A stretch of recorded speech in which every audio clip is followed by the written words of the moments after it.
what God has given you. ntihagire ibyo mukora ko mu biduhe byose Please share everything you have. Amen.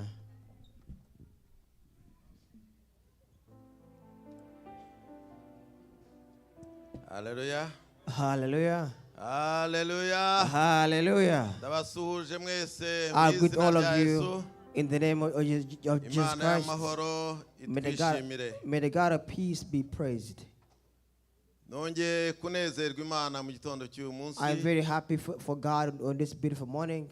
Kuko yemeye kuduha uyu mwanya wo guhagarara imbere yayo. Because God has allowed us to be here before His presence. Nkuko umuyobozi yavuze tumaze iminsi mu ngendo.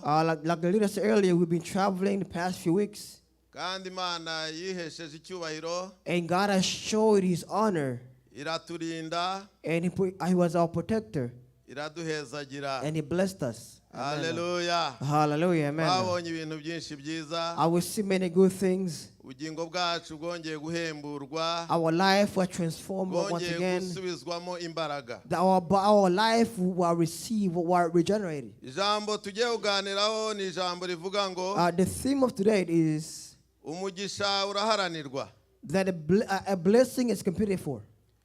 Abana muri uyu mwanya hari ijambo baturirimbiye mu ndirimbo.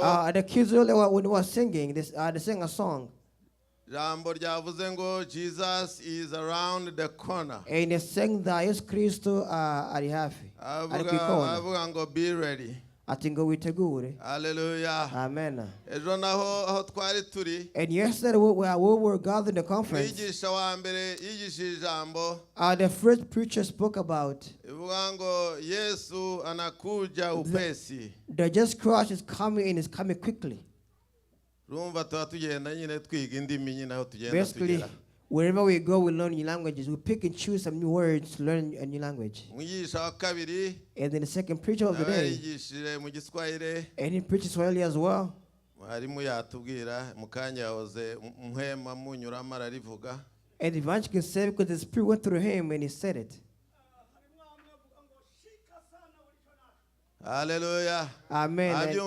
You heard that? Hold on to what you have. Hold on to what you have. Hold on and protect what you have nowadays. Meaning that in blessing there is hearing the trumpet.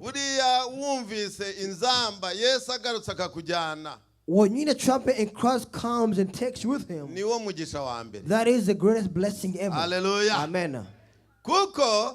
Because blessing of physical things, all these will stay behind. They will stay behind. Sometimes they try to show the Christ returning. And they will show that God is standing here like we are. The Lord says like in a mere second. They will see his clothes at far stays behind. Basically, that you will never know that person is left. Basically, you will see the clothing book stay behind. And the car stay behind. Even our house is stay behind. Hallelujah. Amen. When that person has left, he or she goes in a joy that cannot explain.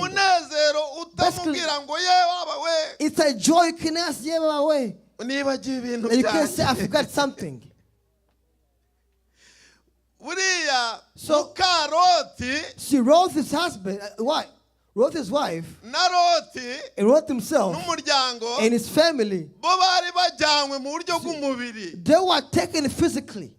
So the problem was, wrote his wife, that she wanted to look behind, although they were told to not look back.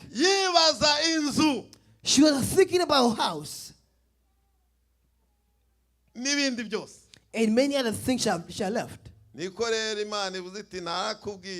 And that's how God said, I told you that do not look back. But they were turned back, she turned to a pillar of salt. Even now she's a pillar of salt. Mukagaruka kwa Yesu rero. The returning of Jesus Christ. Abana bavuga ngo you see, many say, the kids say he's near. Ari hafi yacu. That he's near to come. He's near to ibimenyetso tubirimo. That is, we are living the signs. Meaning that whatever you can do or do, you must remember that we are living in time of the sign. And the something that is called that it will be a time of struggle and suffering. So we are in time of suffering. Because even in America you can see yourself. The look when you go shopping in the store. The look when you get paid. That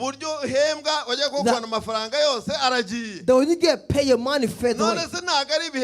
So is it not time of suffering? Because you say, I'm done my job, my shift, let me go home. Instead of going home to rest, but you say, let me turn an Uber. Question, how much Uber pay you? $3, $5. And the question is, how worth it to you? That's how time is running.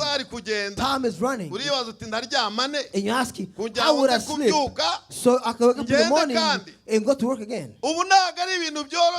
Nowadays it's not easy. And it's hard, it's difficult for everybody. If you look overseas, if you look back coming overseas, where we come from, in many cities, the some only eat once a day. Basically, it's the time of suffering. This time of suffering, they are in the ending of time. And even Satan desire this to happen. So that also prepare to see Jesus Christ to come. And many others are expecting who we call Antichrist. Because Antichrist must bring people together. Those are suffering with problems and issues. And get a condition of what they must do or should do. So because of their suffering and issues, they're there because they see no other place to run to. A sign of help Antichrist. The first one is internet. The internet is the first one that shows. Because it will support the most Antichrist. That in the laws that will be put in place, they will say one word. And in instant that one word is said, become the law. So sign that shows near that some are bringing it quickly. Among those signs,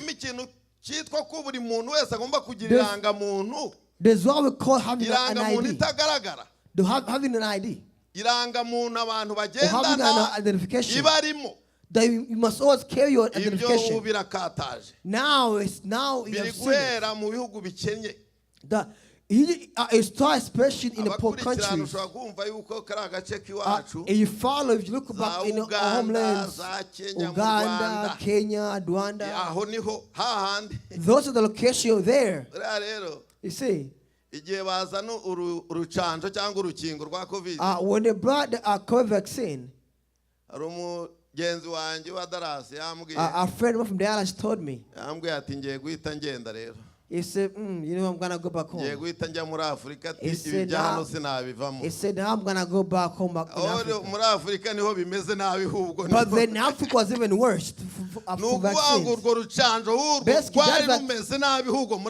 That vaccine, Africa was even worse than here. Then they'll give you Pfizer vaccine. And tomorrow they give you a Moderna vaccine. And the next time they give you one from China. And then you get some vaccine of different areas because of being poor. And it's by law you'll be forced to be vaccinated. They will chain you down. hamwe rero uvuga uti nzahungira aha n'aha, and you say I will flee to that here, buhungiro buhari, but there is no freedom too, kuko bari gutanga amahera because they are giving money out n'ibyo bihugu bikennye in those poor countries kugira ngo bibashe kugira iyo internet, so they can force this internet. ni ukuvuga ngo ari hose mubona mwari amashyamba ya Kongo hazageramo internet. If you can see the Congo forest, there'll be internet too. South Sudan byose technology, they have technology. Iyo technology igomba kuba yahageze. That technology will be implanted in this country. Kugera muri 30 umwaka 2030. Now by 2030. Ibyo bintu byose igomba kuba byashyitse. All this technology should be there in this country. Because you're following the advancements because of money. Because money, they have said that money they don't must start working. That identification now will start being forced. So when people don't, now people are they fear. But they have started. In Kenya, they have spoken about it. Because in Kenya there's so much politics, but they never can't say no. But they denied, they rejected it. But at the end of it, no matter what, they will take place. Because we are in a hard time. We're Antichrist. That is prepared to come quickly as well. So when Christ himself is getting ready to come, so blessing must be completed. So if you want blessings to heaven, to hear the trumpet, they must fight for it. There are some people here because their blessings, when they fight for it, are easy blessings. And that's one who can see, and that's one who look at, and they become our example. They become our goal. So we can see how they work, so that we ourselves, what they have done, we can put it in ourselves, then push forward in our journey. Let's do Genesis. Genesis 35 from verse 1 until 12. Let's read for us in Kirundi. Amen. Once again, Genesis 35 verse 1 until 12.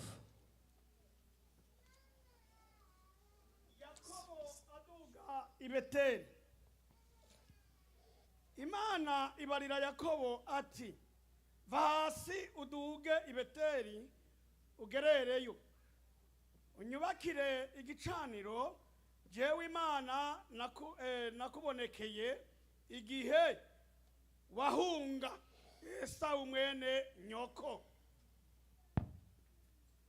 Kabiri, maze Yakobo aca abarira abiwe n'abari kumwe nawe bose ati nimukure ibigirwamana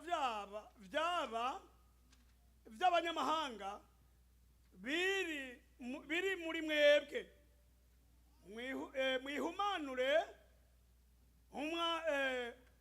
mwambare izindi mpuzu. Gatatu, tuve hasi tuduga tuje i Beteli, nanje nubakira y'Imana igicaniro.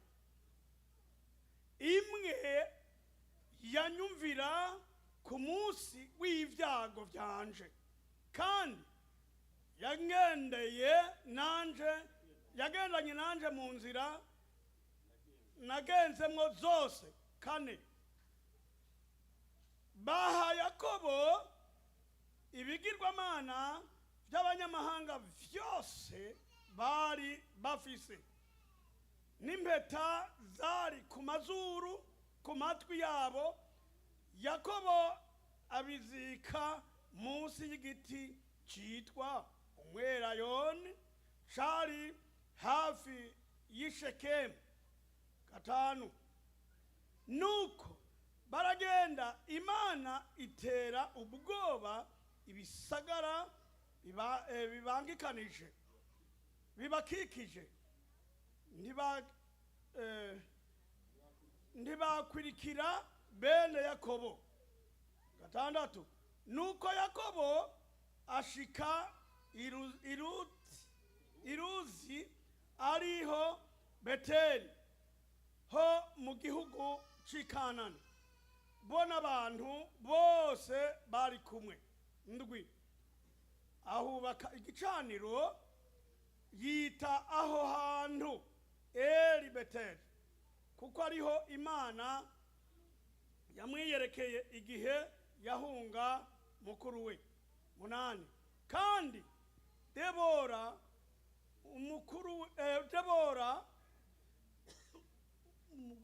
mukuru we umurezi yari yarareze Rebeka arapfa, bamuhamba hepfo y'Ibeteli mu giti munsi y'igiti cyitwa umwerayoni, hakita Elon Bakuti.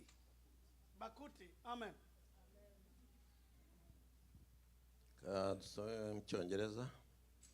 Let's go into English once again at the book of Genesis 35, verse 1 until 12.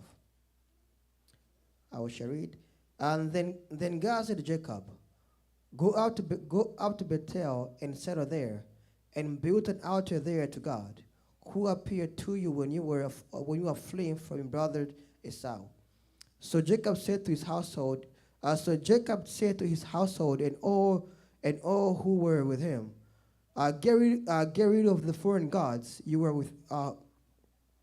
have with you, and purify yourself and change your clothes. Then come, let us go out to Bethel, where I will build an altar to God, who answered me in the day of my distress, and who has been with me wherever I have gone. So they gave Jacob all the foreign gods they had, and the rings in their ears. And Jacob buried them under the oak tree at Shechem. Then they set out, and the terror of God fell on the town around them, so that no one pursued them.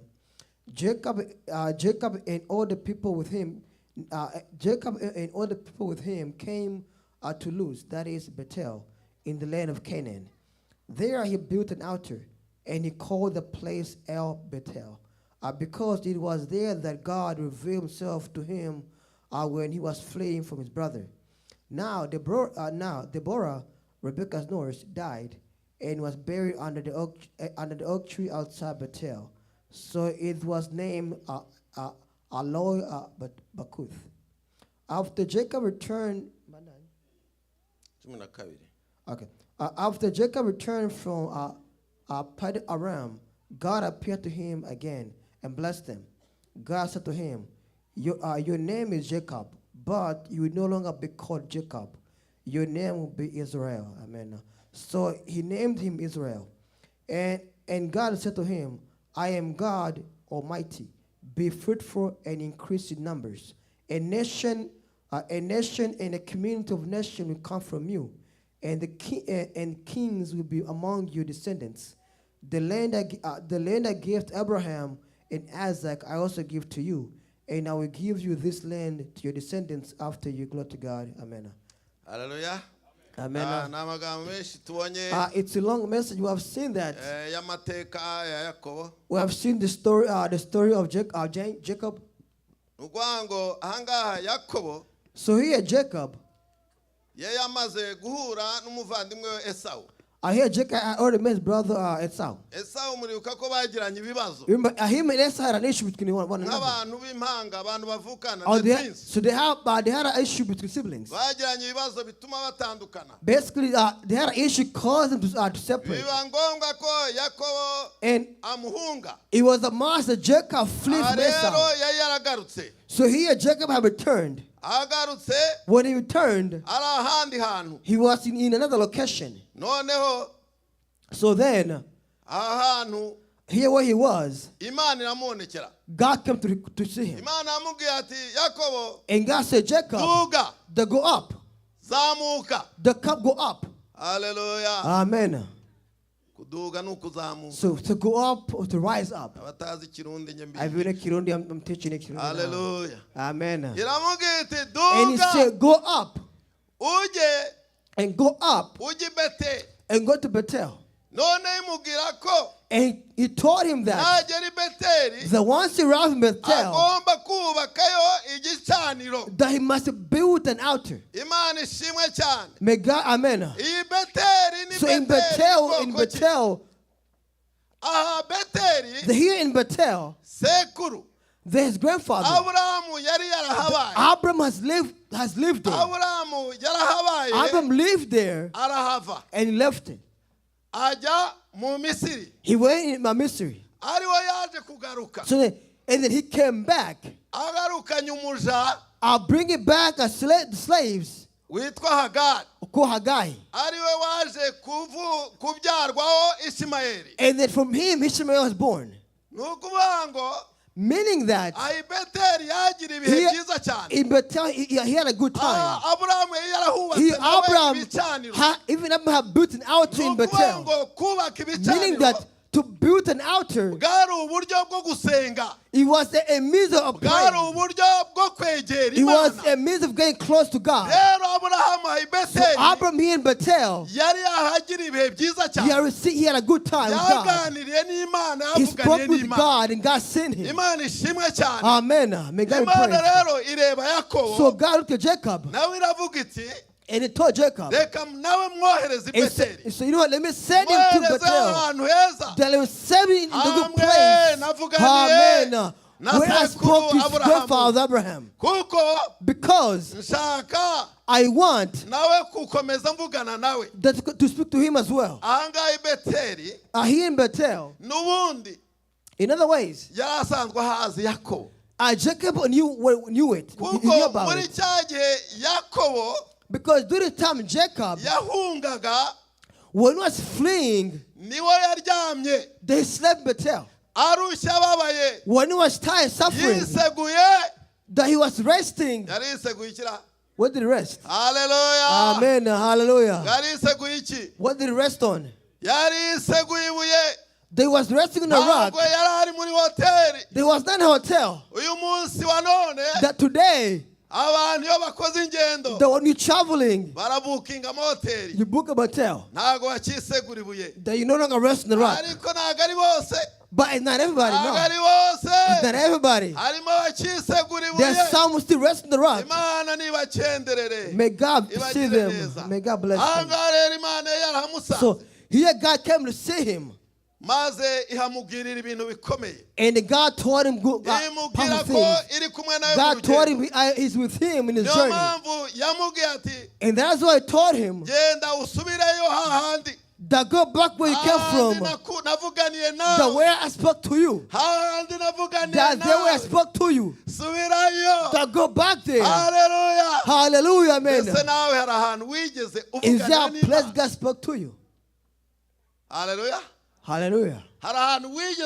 Is there a place God spoke to you? Question is, I said this. Now ever talk to God. You can ask, can God speak? Or is the only Christianity saying these things? In truth, but God speaks. Did you know God can talk to you? Young man, did you know God can talk to you? What they call Samuel. God called him when he's still young. He can speak to you too. Even he can talk to you. That no matter how old you are, although you cannot comprehend this now, I'm telling the youth, to the youth here, they look at me to the youth. They don't talk. Sarah in the back. Please do not talk. I'm saying that God can talk to you. That you having a conversation among yourselves. But the one next to is not talking. You are talking. But she's smart. She love for the word of God. Because if I ask a question, I know she will reply back. So please, I am teaching you based on your age. The God can talk to you because we are here on our journey going to heaven. And this journey, no parent will take you. It could be a pastor. He won't take you. There could be an evangelist. They cannot take you. That no matter where you are, that you could be here sitting. You could be asleep. You could be sleeping, resting. Because some come and they're sleeping. In the church, some they're sleeping. There could be young men. You can see they're sleeping in the church. But your father will not take you. You have your own journey to take. The Jacob, on his journey, the God spoke to him here. So, when God said go up, what happened then? He asked himself, he said, God, there are things God loves. That, how can I go with God? He knew in his family that his family's problem. What problem was it? He knew that in a bank that maybe they worship false gods. So, the one they call Rachel, their things shall removed. Their false gods shall removed. Rabani, when we are checking once they have left, he saw the things are missing. When we are going on their way, because there are false guys that are left. And this false guy, they follow them too. But Rachel, she hid it. The point where the false gods, she had with it. And Jacob knew this. And you God hates it. And that's why he said that no matter what happens, God has told me, let's go in Bethel. Let's go in a good time. That we cannot go and repent. And then he said, that let's remove. That remove what the first God. Amen. That remove and purify yourself. And when you clothe, and they check themselves, and then they remove the false God. The false God they had with them, it was at that time was removed. Hallelujah. Hallelujah, amen. And they gave it to him, Jacob. In what they gave him, there were earrings. Maybe that's why Christians hate earrings. Maybe that's why Christians hate earrings. When you come to restoration, that is the one thing we'll tell you. We'll tell you, please remove the earrings. Hallelujah. Amen. Please be patient. That is how our tradition is as Christians. But there's some in the tradition, the culture, you can see they have earrings. And you can see to them it's fine. But here in America, I see many Caucasians, they don't have earrings. Did you know that? Did you know? This church called UPCI, over majority of Caucasian, if you go to the church, but if you have earrings, they ask you to remove it by the door. They will tell you cannot enter with the earrings. They'll tell you, they say the earring you have on your ears, if you have anything on your wrist, they will tell you you could enter the church without it. They don't. We have seen ourselves. They told us, they tell your wives that to remove any earrings or anything they have on their wrist. That go back outside, remove. But after the service, you can put them on. So, here Jacob, they gave the false God alongside earrings. Hallelujah. Amen. And on verse 3, he said, let's go to Bethel. and say, let's go to Bethel. And I'll build up my God an altar. The why would I build my God an altar? The why should pray. Hallelujah. Amen. There are many things. There are many reasons that you should build. That should pray to your God. There are many reasons you should pray. You should build an altar, repent, and pray to God. And then he said, I built up my God an altar because he heard me. Amen. Hallelujah. Amen. On the day of my suffering, may God be praised.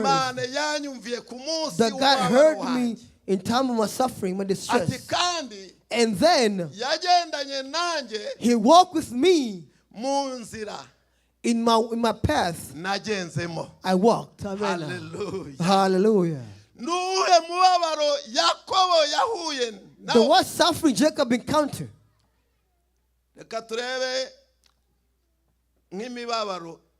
Let's go look for suffering he went through.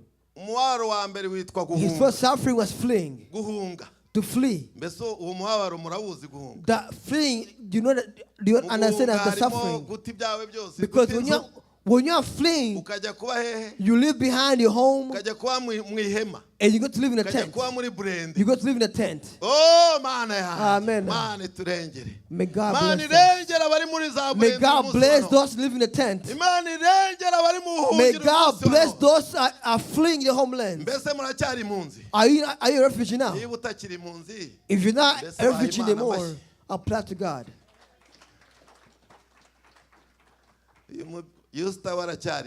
Are you still maybe still a refugee?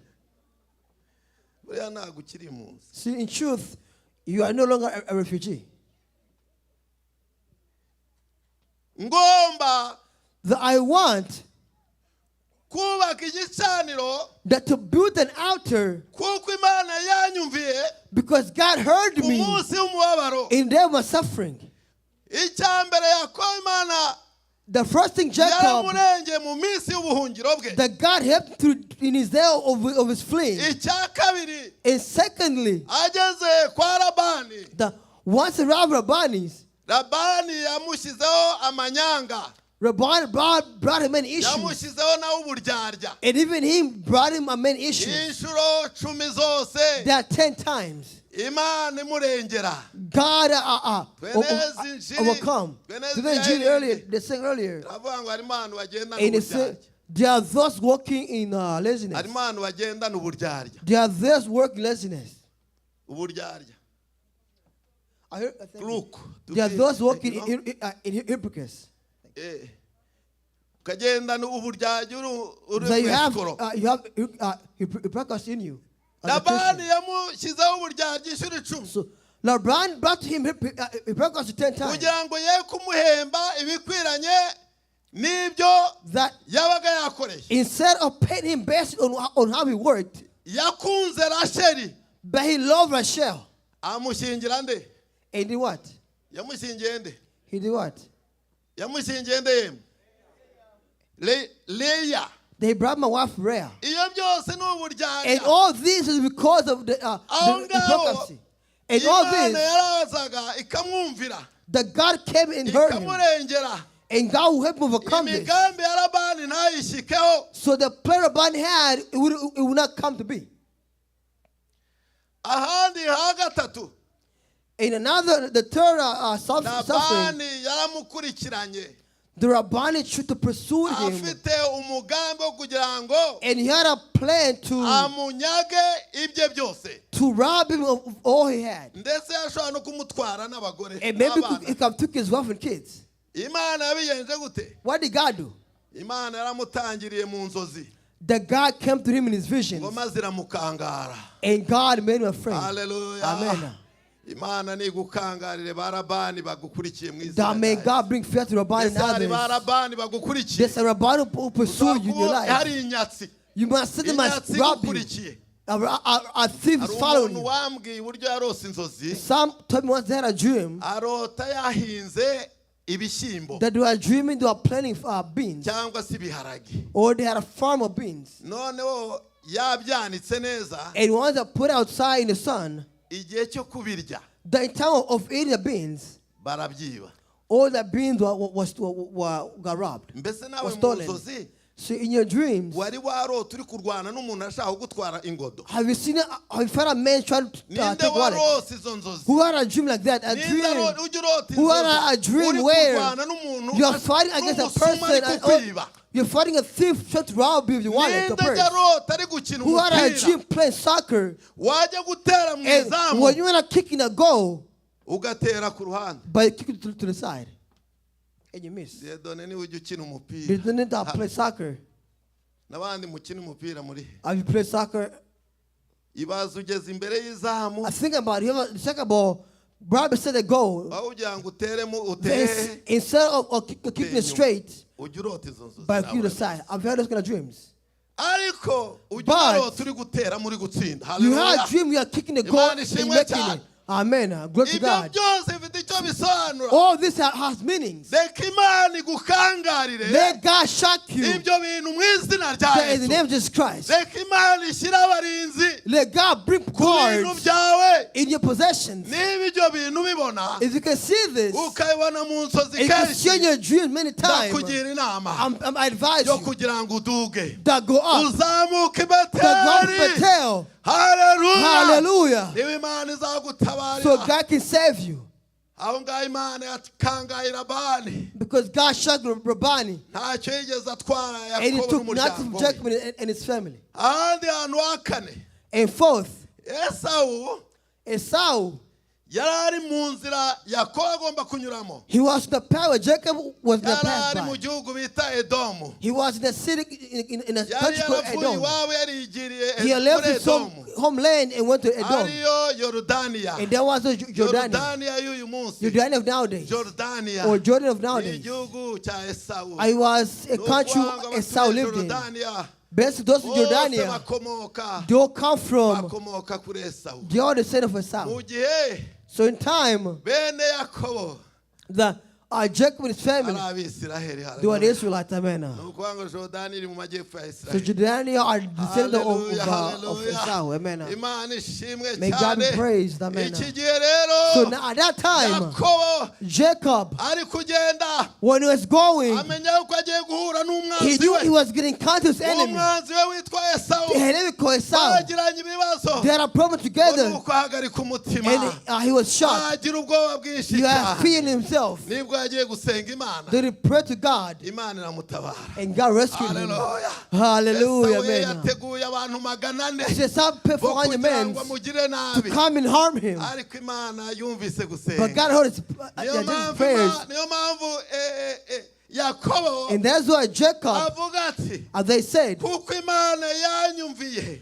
because God heard ku me munsi w'umubabaro in wanjye. time of suffering. Hallelujah. Hallelujah. Niyo mpamvu Amen. nanjye And that is why I myself, I must kugenda nkatambira, I must go and dance. nkongera ngatamba ibitambo, I must go and dance. nkongera ngatamba I ibimasa, must go and give a nkongera sacrifice. nkubaka I must ibicaniro build altar again Beteli, in Bethel, kuko Imana because God yagendanye walked with me ikanyumvira and God heard ku me munsi w'umubabaro in time of kandi suffering, kandinda and God was mu protecting me ngendo zanjye. in all my travel and my journey. Hallelujah. Hallelujah, amen. Urebye muri Bibiliya If you look in the Bible, ubonamo urugendo rwa Pawulo you see a journey of Paul. ajya muri Aziya, Paul going to Asia. ukabona yagiye anyura hose. You see where he went.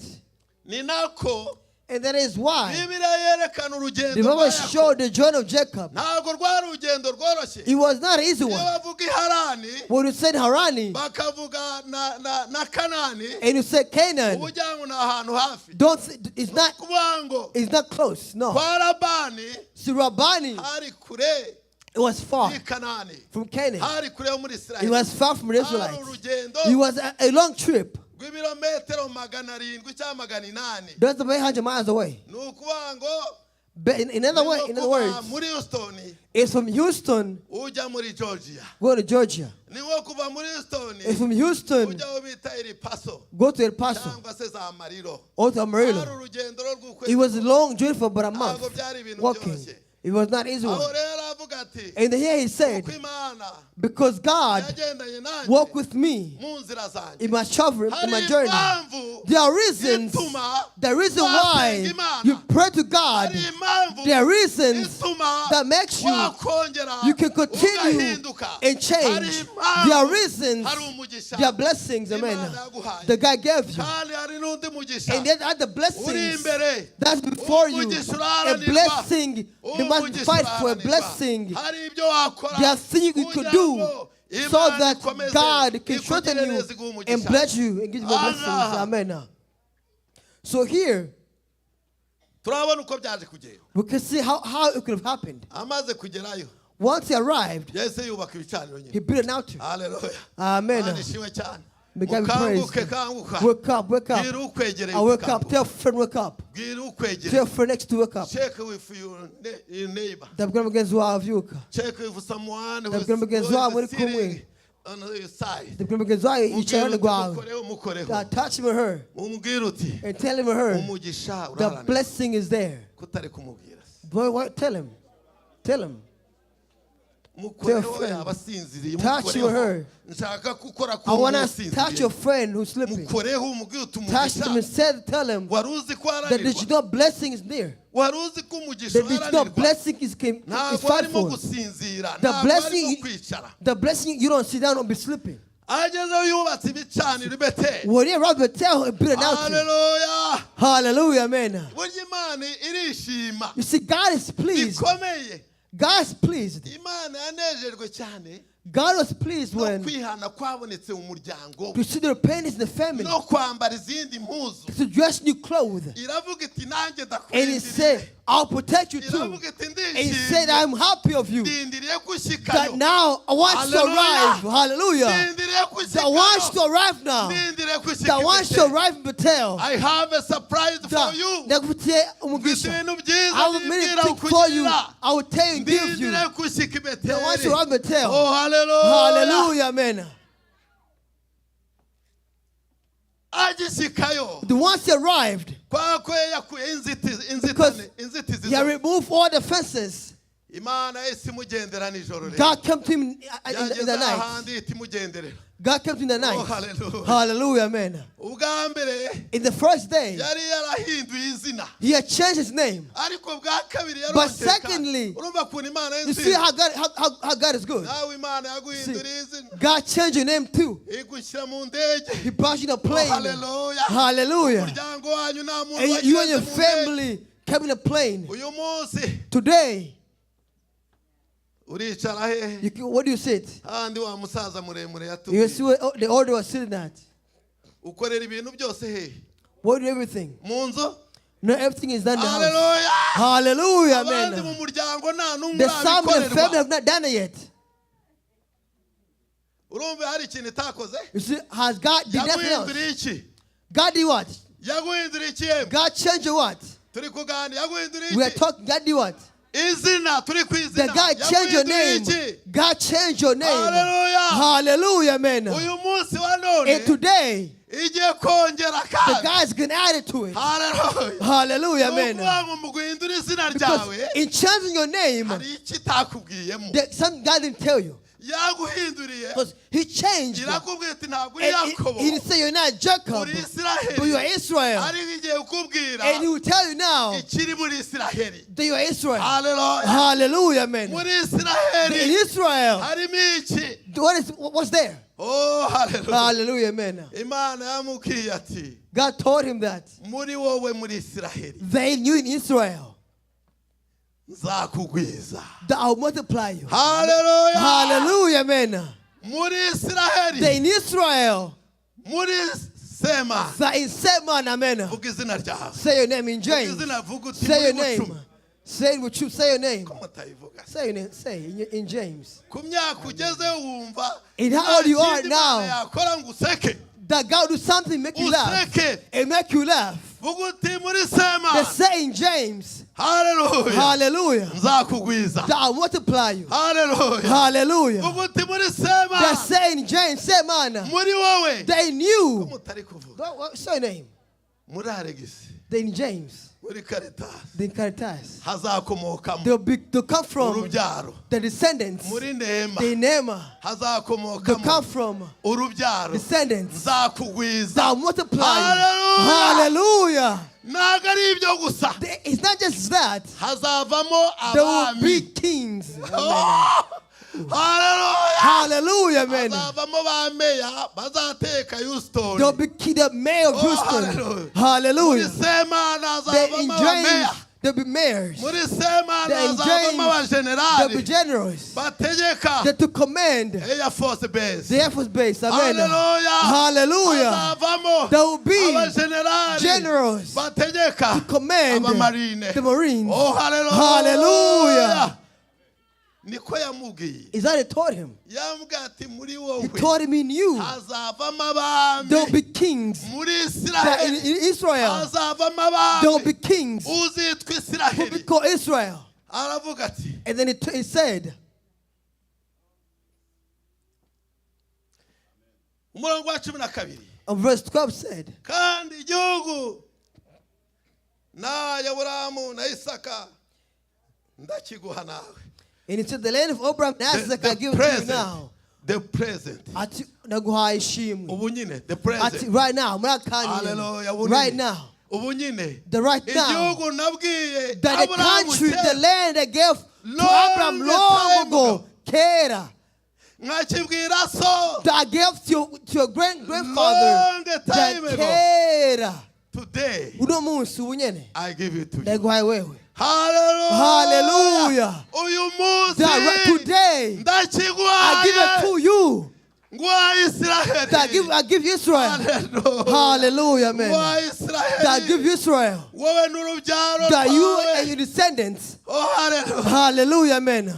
nzajya ntera ubwoba. That I'll bring fear. nzajya ntera ubwoba I'll bring fear abanzi bawe. that your enemies. ndatera ubwoba That I'll bring abanzi bawe. terror to your ndatera enemies. ubwoba I'll abarabu. bring terror to the Nubwo ari benshi. Arba. Already are Ndabatera alive. ubwoba I'll ntabwo bring bagushoboye. terror among themselves. ibi byose wari uzi ko byabayeho. So did you know all this happened? muri 60 In the na 60s, karindwi habaye intambara. in 66, 70s, there's war. intambara y'iminsi gahe. There was war for how many days? 6 days. Of 6 days. Hallelujah. Amen. icyo gihe At that time, abarabu bari miliyoni za 40. there were 40. miliyoni 40. There were 40 million Arabics. abisiraheli But the nta Israelites- miliyoni yari irimo. There were never a million people. mwabyumvise. You hear that? ibikoresho bari bafite bya gisirikare byari byinshi cyane. And the equipment they had as the weapon they had was a lot. ahangaha reba Imana yavuze ngo But here, sure God, ndabateza ubwoba. God said, Mwumvise? I'll bring terror in your enemies. Imana ibasha guteza So ubwoba once God brings bari terror abantu benshi, in the many people, ni nako nawe and then even you, Imana igomba gutera that ubwoba God bring terror abanzi in bawe. your enemies. Haleluya. Hallelujah. ufite ubwoba bw'abanzi You bawe have fear of your enemy. bari mu Rwanda, bari mu Burundi, Who are bari muri Congo. one in Congo. Imana irakubwira But ko God tells you ifite now ubushobozi bwo that God has kubateza a ubwoba. power to bring terror in them. ntabwo ari ukwirwanirira. It's not fight for yourself, no. ujye gushaka ibintu wambara, But do not wear ujye something. kureba ibintu ukora. Do not do something. Imana ifite But uburenganzira God has the bwo power guteza to ubwoba bring terror abanzi to your bawe. enemies. Imana ifite imbaraga God has the zo power guhagarika izo to stop ndwara your illness zaba nazo ziguteye ubwoba. of your enemies. ufite ubwoba. You have fear. nyamara n'Imana yabwiye ngo That uzarama. maybe God say you live Imana on. yabwiye ngo uzagwira. God say you multiply. ntacyo uzaba. Do not be harmed. ntacyo uzaba. Do not be harmed. Imana iri kumwe God is with you. kugira ngo ikugire neza. So God can bless you. Imana So God iramubwira iti told Jacob igihugu ndakiguhaye that this land is yours now. wowe n'urubyaro rwawe. That you and your descendants. Hallelujah. Hallelujah. n'abazakurikiraho And those who follow you. nta muntu uzakibakura. Generation to generation, nobody will take it Urabwira from uti them. Isiraheli intambara ni nyinshi, hari umuntu uzongera He has many kukibakuramo. words, but none can take from them. byaraheze. He has finished. ntibibaho ntawe ushobora. Because ntibishoboka. nobody can take Israel from them. naganiriye nkura n'abantu benshi. I spoke to many people. naganiriye n'umuntu wo muri Palestine. I spoke to somebody who lives in Palestine, ariyo kiriya gihugu kiriya nyine gihanganye na the Israel. neighboring country of Israel. namwana ese namushaka kunesha Isiraheli. I said, you want to defeat Israel? yambwiye ati ntibishoboka. And he said, it's impossible. ntibafite Imana ibarwanirira. Because they have a God who fights for them. nabyumvise. You heard that? nganira n'uwo muri Egiputa. And it's like one in Egypt. Because when I meet them, I talk to them in conversation. And even they say the same thing. Many of us, the fear came into them. So same way, God fight for you today. But this blessing must be fought for. It's what happened after that. You see, what did they first? But they had to change first. In order for that change to happen, occurred, to touch your heart, to touch God's heart. Hallelujah. A big change in your life. Hallelujah. Amen.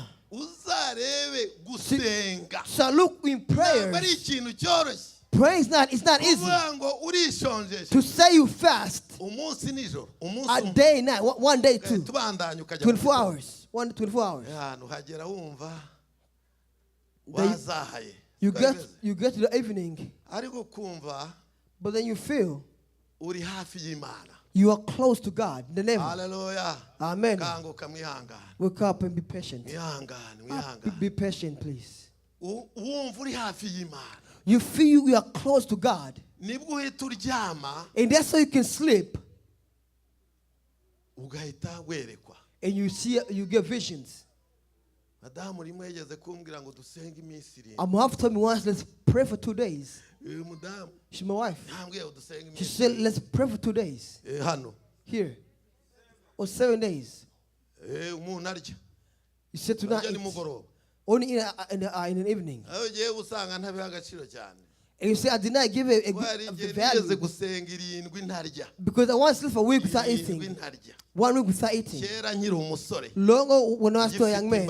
When I had strength. Is that true? But if you say, let's pray for 1 week, but only eat at night. Can you do it? Okay, let's go. Okay. I say, okay, I show respect in I did so. My beautiful wife. Hallelujah. Amen. Beautiful. Hey, be careful.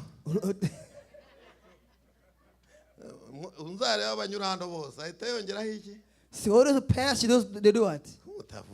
Why don't say it? They always say what? They always say what? They will say my wife and they say beautiful. See, wives are beautiful.